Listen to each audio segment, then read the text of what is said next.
First Things, episode number 56. I seem to be lost. And so you're working around the clock so you don't take time for yourself to feel like an actual human being. I used to feel like no matter how hard I worked, I was just spinning my wheels. Trying to be perfect, we try to have everything in place at one point in time, and you can't. Hello, my friends, and welcome back to First Things, the podcast dedicated to practical productivity based on modern research. My name is Brandon Vaughn, and my goal is to help you apply productive solutions to your life to help you live with less stress, greater passion, and amazing results. So good to have you back with me today as we are continuing our study on Essentialism. And I wanted to mention a few things before we dive into our study today. First of all, I am going to be traveling some next week if you're listening to me in real time. And I'm going to be attending a conference in Seattle, Washington. That's going to be around the 8th through the 11th of September 2014. I know, looking at some of the demographics of my listeners, that I don't have a lot of people who always listen to me up in Washington State. But if there's anyone in Seattle, Washington, and you might like to meet up and talk about First Things and just things in general, let me know. I do have a dedicated email now that I'm going to be putting up more and more that you can get me on. It is simply me, M-E, at brandonvaughn.com, BRANDONVAUGHN, me at brandonvaughn.com. So if anyone happens to be listening to me in Seattle, Washington area, and you might like to meet up and talk about First Things, feel free to shoot me an email. Let me know. I'll be around for a few days attending a sort of statistical conference while there, but would love to meet up with any of the listeners of this show while I'm there.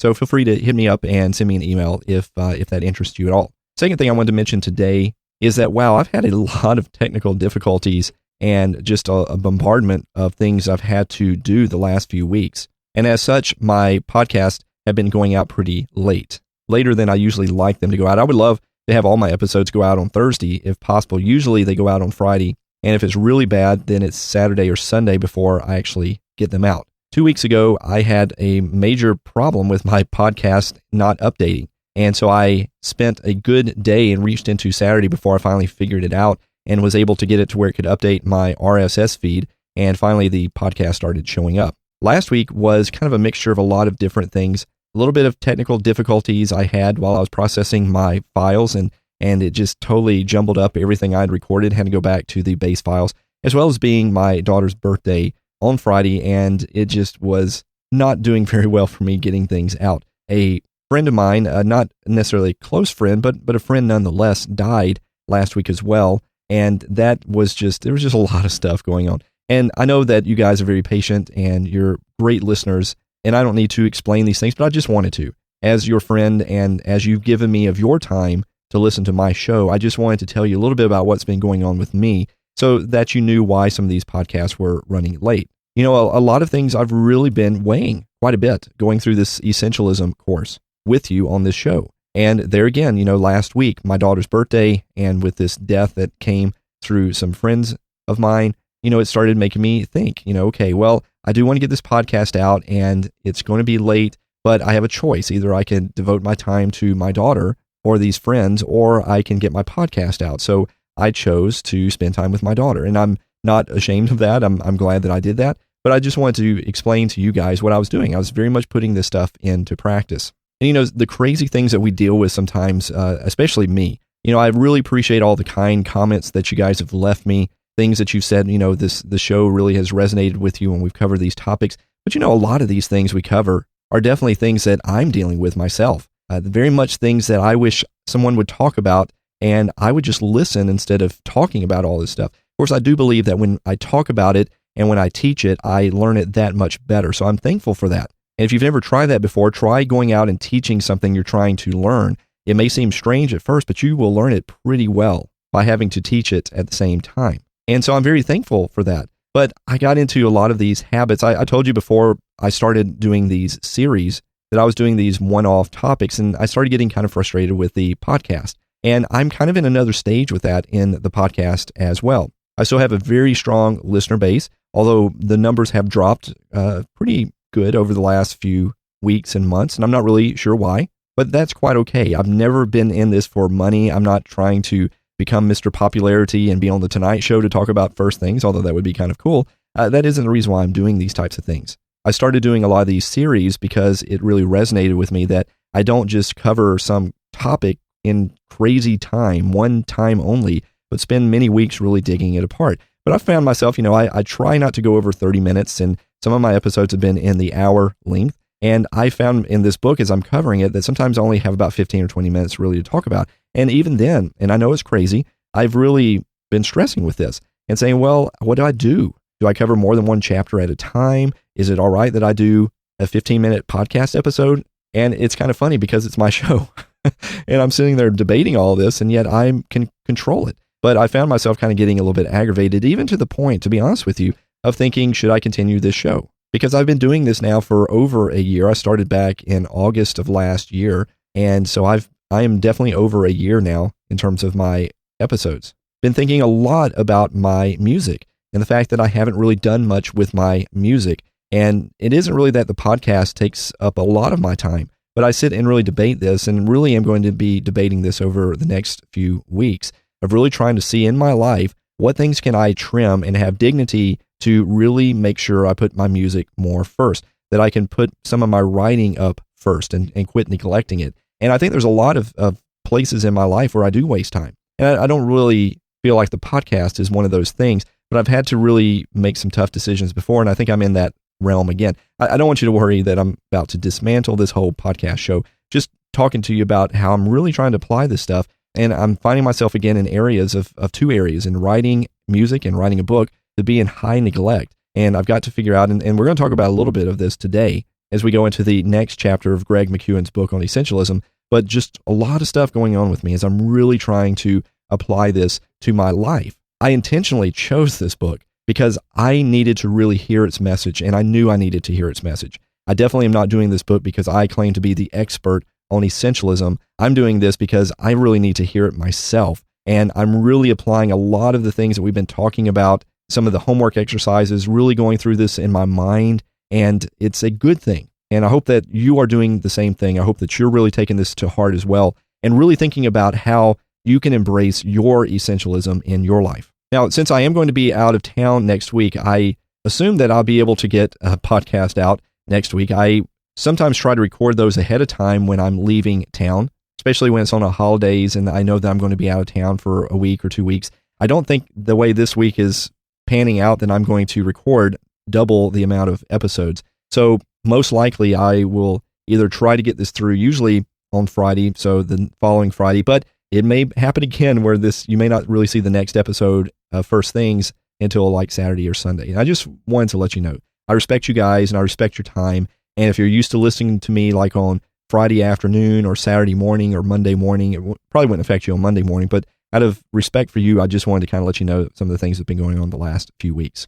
Okay, so let's get into the next set of chapters in the book. The very first chapters in the book, the first part, we're talking about the mindset or the paradigm that you needed to be thinking in order to embrace essentialism. Now, the next part of the book, the next few chapters, are dealing with the topic of exploring. A non-essentialist person doesn't have time for space, doesn't have time for margins, doesn't have time for listening or playing or sleeping.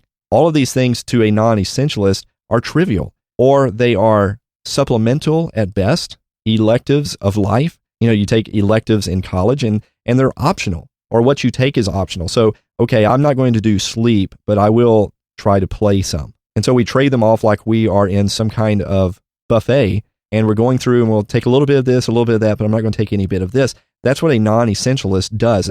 And we live in a very non-essentialist culture that really pushes the fact that space and listening and playing and sleeping are all trivial distractions from what is really important. Who has time for playing after all? We're here to work and we need to get at it. Quit talking about all this stuff about play. And you remember when we dealt with the topic of procrastination, when we were going through the Now Habit book, there was a huge chapter in there about the fact that if you're not setting aside time for play and recreation, you are actually amplifying procrastination in your life. And we're sitting here faced with this issue once again. So chapter 5 is called Escape. And the whole point of this chapter is about the fact that there are a lot of perks with being unavailable. Greg starts off with a quote from Pablo Picasso, which reads, "Without great solitude, no serious work is possible," which is interesting. Without great solitude, no serious work is possible. Imagine in your life, you had at least one day a month, maybe one day a week, where all phones were prohibited. That is your office phone, that's your cell phone, that's your house phone. They're all prohibited. Imagine a world in which email is outlawed from one day a month, maybe one day a week. Now, that to some people may sound horrifying, but it really is the medicine for our minds and our spirits and our souls to really embrace essentialism, to be unavailable to people. The fact is, we need space, we need margin in order to really figure out what really matters to us. So we've just spent 3 chapters talking about some of the mental things that we need to be thinking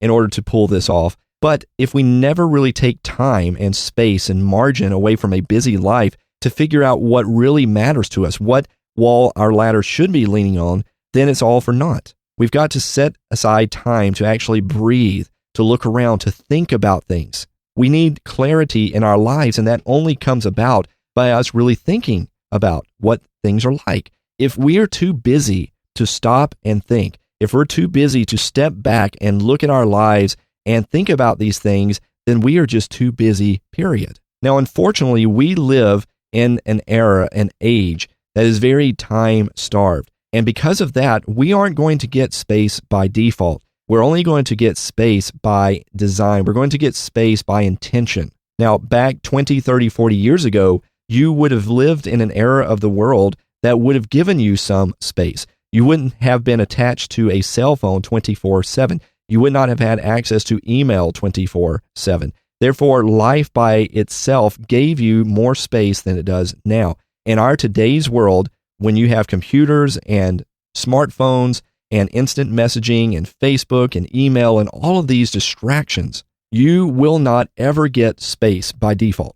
It's just not going to happen for the majority of us. The only way we're going to get space is we're going to have to intentionally put it into our lives. Otherwise, the demands of our day are going to keep us from really stepping back and getting perspective of our lives. If we're not careful, we will find that the majority of our weeks, for example, are spent in meetings, meeting after meeting after meeting. I've known some people, and occasionally this happens to me, but I've seen this in other people, where their entire week is going from one meeting to another meeting to another meeting, and I'm thinking, how on earth do you ever get anything done? Well, in fact, they probably never really do get anything done except talk about things. An essentialist is going to intentionally choose and make space in their lives, space and margin and time away to really explore and ponder what life is all about and what really matters to them. A non-essentialist, they're way too busy to think about life, way too busy to sleep, way too busy to play, way too busy to listen, way too busy. But an essentialist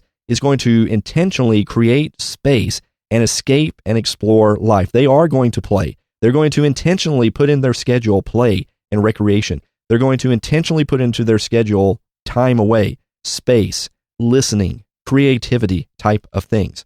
Now, I mentioned last week, I did a whole episode on taking a technology fast. I won't repeat that again, but I've really come to this again myself while I've been reviewing the materials for this week to think about, is there at least one day during the week that I can just get away from all technology and go into what some people call the monk mode, where you're like a hermit monk off in some monastery somewhere and no one can reach you unless they get you in person. Maybe we could refer to it as the Bill Murray approach to life. I don't know if you've heard all these crazy stories about how these writers and producers try to get a hold of Bill Murray and they have to call some abstract 1-800 number and leave a message for him. Just crazy, some of the stories about people trying to reach him to just be in their movies. And we need this in our lives. I need this in my life. And I've been a little bit negligent over this matter for the last few months to really take a full 24 hours. And it doesn't necessarily have to be a full calendar day as many of us know it. We could do something creative like from 6 p.m. on Friday night till 6 p.m. on Saturday night,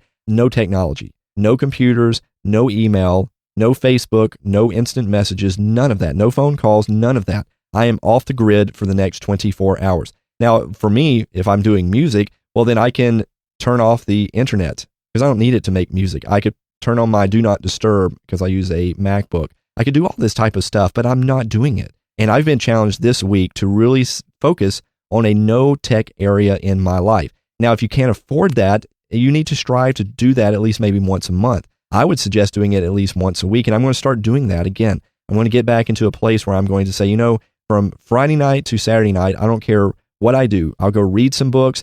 I'll play some music. I'll listen to some music. I'll go watch a movie, but it's not going to be tech oriented. No emails, no Facebooks, no nothing. I'm turning it all off for 24 hours and focusing on other things that are much more important to me. Greg McKeown says this in the book: in order to have focus, we need to escape to focus. When I say focus, I don't mean simply picking a question or possibility and thinking about it obsessively. I mean creating the space to explore 100 questions and possibilities. An essentialist focuses the way our eyes focus, not by fixating on something, but by constantly adjusting and adapting to the field of vision. When we are forced to turn off our laptops or our smartphones, what we're going to do instead is to turn on the full power of our minds. We're going to start thinking more deeply than we've thought in a very, very long time. The way that we really know the important things and that we actually do those important things is we need space to think about. If our lives are crammed from corner to corner with things to do, and we don't ever give ourselves space to think about things, we'll never do those important things. Greg goes on in the book, he says, think of Sir Isaac Newton. He spent 2 years working on what became Principia Mathematica, his famous writings on universal gravitation and the 3 laws of motion. This period of almost solitary confinement proved critical in what became a true breakthrough that shaped scientific thinking for the next 300 years. Richard S. Westphal has written, in the age of his celebrity, Newton was asked how he had discovered the law of universal gravitation. He said, by thinking on it continually. What he thought on continually, which is to say exclusively or nearly exclusively. In other words, Newton created space for intense concentration, and this uninterrupted space enabled him to explore the essential elements of the universe. So then Greg talks about in the next part of the book about how he was inspired by this and took a very similar approach, maybe less extreme, to write his book, this particular book. He says, I blocked off 8 hours a day to write, from 5 a.m. to 1 p.m., 5 days a week. The basic rule was no email, no calls, no appointments, and no interruptions until after 1 p.m. I didn't always achieve it, but the discipline made a big difference. I set my email bounce back to explain that I was in monk mode until after the book was complete. It is difficult to overstate how much freedom I found in this approach. By creating space to explore, think, and write, I not only got my book done faster, but gained control over how I spent the rest of my time. So Greg asked this, and I want to ask this of you as well. When was the last time that you took time out of your busy day to simply sit and think? When was the last time you did that? And I'm not talking about 5 minutes during your morning commute where you thought through your day's to-do list or you bantered off a quick to-do list in your head. I'm not talking about that meeting that you zoned out of and were surfing on the computer instead or doing something else instead of really paying attention to the meeting. I'm talking about very intentionally, very deliberately setting aside distraction-free time in a distraction-free space to do absolutely nothing other than think. When was the last time you did that? And I'll be honest with you, this is a very, very difficult thing to do in our today's world. Our today's world that is obsessed with gadgets, overstimulated with information. Greg talks about in the book about how, do you even remember the last time you were bored with something? I remember a time when you would go to the airport and you didn't want to get there 2 hours before the flight went off because what were you going to do for 2 hours? You could read a book, maybe, but that was about all you can do. You weren't listening to music. You weren't certainly surfing any internet. There wasn't even any internet available back then. You weren't doing email and stuff like that. You were just stuck. Same thing with a doctor's office or any place that you had to wait. You just look for magazines or something to preoccupy your time. But today's world, we're never bored. Because if I have to wait 2 hours for a flight, okay, I'll just watch a movie right there in the airport on my own little device. I'll check my email. I'll do a little bit of work.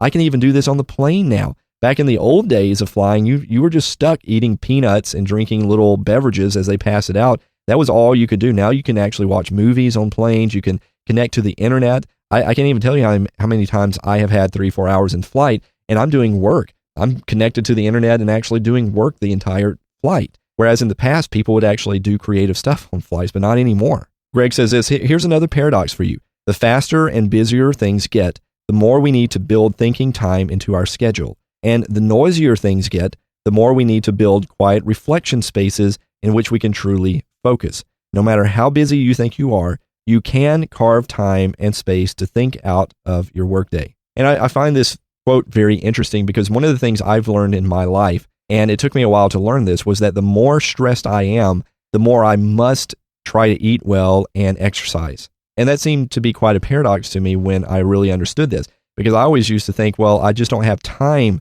to exercise right now. I mean, to try to fit in exercise right now is going to make me even more stressed because I just don't have any time for it. And I soon learned that that was the exact time that I needed to do it more than any other time. If I was really, really stressed out, I needed to really be exercising and taking time off to do that. And I found that it was an amazing thing to do that, amazing secret to my life to understand that. Here's another one. The faster and busier your life gets, the more you need to build to intentionally put in thinking time into your schedule. And if things are noisy, literally noisy, then you need to find a place that you can be silent in, that you can truly think about things. Now, here's a suggestion. It's a pretty radical suggestion, but I do think it's a very interesting one. Think about your schedule for the next week. And I'm going to actually try this over the next week, so maybe more so after I get past this conference in Seattle that I'm going to. But schedule maybe 2 hours of your day to you and purposes of thinking and rebuilding yourself. 2 hours of blank space on your calendar every single day. If you like, divide them up into 30-minute increments, but don't schedule necessarily anything specific for that time. If you are on a computer calendar that you're sharing with other people, well, then you can block your time so that they can't put on some appointment during that particular time. But take maybe 2 hours. If you can't do 2 hours, then maybe do 1 hour or do 30 minutes. But intentionally put in some space into your calendar day. And then do things that really build you back up. I'm not talking about put 2 hours in your workday so that you can go and read Facebook for 2 hours and goof off. We're not talking about that. We're talking about take some time where you can get away and really think about your life. Think about your job. Think about what you want to do, what's important. Think about what you may want to learn. Maybe take this time to actually learn some things. I mean, we can get in meetings for so long during the day and waste our time. Well, imagine 30 minutes or an hour for 2 or 3 weeks in which you learn something new that you can apply to your job. But you've got to intentionally dedicate that time in your schedule. So I would encourage you to go into your next week and block out 2 hours in 30-minute increments for you to do new, creative, innovative thinking things. Greg McKeown gives lots of examples of really famous people who have done this. One of those was Jeff Weiner, the CEO of LinkedIn, who does something like this. Another is Bill Gates, that many people know him from Microsoft. Bill Gates does something even more radical, or in addition to that, he regularly takes off a week. And I believe he was doing that twice a year, where he would take an entire week off to simply think and read. He would call it his Think Week. And he would intentionally get away just to read things. He wouldn't have all the technology around him. He would just intentionally try to figure out things and think through things. Here's what Greg says about this. He says, twice a year, during the busiest and most frantic time in the company's history, Bill Gates still created time and space to seclude himself for a week and do nothing but read articles. His record was 112, and books, study technology, and think about the bigger picture. So in addition to going into your work week next week and trying to block off 2 hours, maybe 1 hour or 30 minutes of your time to sit back and reflect on things, to study new things, to really reflect on your life, then also do that for an entire week if you can, maybe 2 weeks during that year. And that may mean taking some of your sick time or your vacation time and devoting it to those very things. And I'm sitting there again thinking I've never really done this, and I think I need to do this. I've only used vacation time for literal vacation. So I was going somewhere, and I'm thinking, maybe what I should start doing is taking a full week or maybe 2 or 3 days where I just take off and do this very thing where I think through what life is all about. Am I prioritizing the right thing? Is my ladder leaning on the right wall? We need space and time and distraction-free, noiseless environments to really think about that. So those are 2 suggestions for you: to do your weekly calendar to where you're intentionally blocking off some time for you, and then also trying to see if you can take off a week, maybe 2 weeks in a year. If not that, maybe 2 or 3 days, and intentionally silencing yourself from things. Going old school, no technology, back to the simplest of things, where you're watching sunsets or sitting outside and feeling the breeze or reading a book or listening to some music or doing something that just isn't so technology driven. Whether you are investing 2 hours a day, 2 weeks a year, or even if it's just 5 minutes every morning, that's intentional. It's going to serve as a very important catalyst. You're making space to escape in your busy life. And that is a very important thing that we must have in place in order to embrace essentialism. Well, that's going to wrap up this episode and continuation of the essentialism topic. Remember, as I said at the beginning of the episode, if anyone is listening to me in real time and you're somewhere around the Seattle, Washington area, and you might like to meet up with me, just email me at me@brandonvaughn.com, and you can get a hold of me and we can talk about any kind of possibilities of that. As always, please consider leaving me a rating and a comment on iTunes. I know that I say that quite a bit. I talk about it a lot. I know some people don't listen on iTunes, but iTunes is one of the biggest areas of podcasts. It's one of the biggest distributors of podcasts. And when people leave comments and they do ratings and things like that, what it does is it starts making your show more visible at times in the search engine. Sometimes you even end up on the front page and even more people can see you.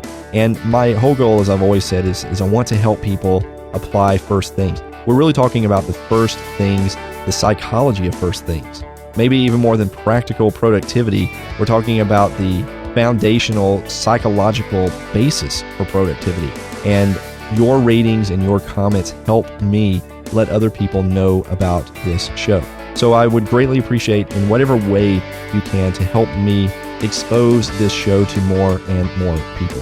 I think my last comment was in June 29th, 2014 by B.D. Riemann from the U.S., who said, when I was feeling stuck and all around blah about life, I typed in Find Your Passion in the podcast search engine, and this podcast came up. I gave it a shot, and thankfully I did. I love it. Every episode so far has resonated with me. I'm finding my passion for life again when I apply his practical tools. Thank you so much, B.D. Riemann, for that. I've had great comments from people in the United States, from Australia, and the UK. But I know from looking at some of my statistics from my last episode on anything but not everything, that I've also had some listeners in Canada and Mexico, Germany, Brazil, Spain, Sweden, and just a host of other countries in the world. And if you're listening to me from one of these other countries, I would just love if you would consider going on and leaving me a rating. And that's all you would have to do, is just to leave a rating in the iTunes store. And if you also feel up to it, then leave me a comment, because I would just love to know who is out there and who's listening and what you think. You can also just reach out to me on my discussion site. This episode is going to be at firstthingsproductivity.com/56 for episode 56. You can also reach me on Twitter. You can reach me on Facebook. And now, although it may or may not really show up on my website as much, you can also email me again at me@brandonvaughn.com, BrandonVaughn. Love to hear from you any way that you would like to reach out to me. So until next time, remember this: the faster and busier things get in your life, the more you need to build thinking time into your schedule. When was the last time that you really sat back and thought, just simply thought about things deeply? Do you let life happen to you, or are you intentionally putting into your schedule thinking time? Are you intentionally putting into your schedule play and recreation time? And if you're not, I would encourage you to start doing that this week. Set aside some of your time, 30 minutes, an hour, 2 hours. Plan a week off or 2 weeks off during your next year to where you can sit and really think about your life and what resonates with you the most. What is the essential things for you? What wall do you want your ladder of success leaning on? And we will pick this up next week. So as always, embrace today with passion and intention, and don't die with your music still inside you.